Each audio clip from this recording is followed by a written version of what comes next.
जिसको डॉक्टर भीमराव अम्बेडकर जी ने लिखे थे।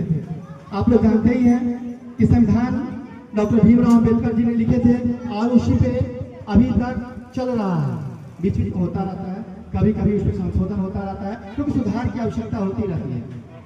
इसीलिए मैं समस्त देशवासियों को कहना चाहता हूँ कि आप सभी आन बान और शान के साथ पूरे देश में हर 15 अगस्त और 26 जनवरी को स्वतंत्र रूप से पूरे घर घर घूम करके हर घर तिरंगा होना चाहिए, घर घर तिरंगा होना चाहिए।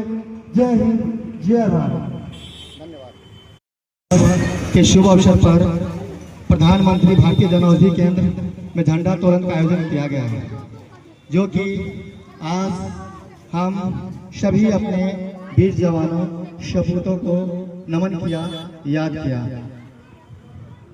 और मैं सभी देशवासियों को और पूरे बेनीपट्टी वासियों को यह कहना चाहता हूँ कि अब हम लोग स्वतंत्र हैं और स्वतंत्र रहेंगे और स्वतंत्रता की तरह जिंदगी जिएंगे, क्योंकि चाहते हैं कि पहले हम लोग अंग्रेजों के चंगुल में गुलाम थे। उस समय आज़ादी नहीं थी, उसी के अनुसार चलना पड़ता था। लेकिन आज हम लोग आज़ाद हैं, आज़ाद भारत है। जिस तरह मन होता है उस तरह हम लोग जीते हैं। भारत का संविधान है, भारत का जीते हैं। हमारा स्वतंत्रता मिल गया है। पहले हम स्वतंत्र नहीं थे, हमारे पूर्वज को बंदी बना करके रखा जा जाता था और उस समय में हमारे पूर्वजों को बंधुआ मजदूर बना करके रखा जाता था। लेकिन अब वो स्वतंत्र भारत है, वो पहले वाला भारत नहीं है, वो अंग्रेज वाला भारत नहीं है, अब आजाद भारत है।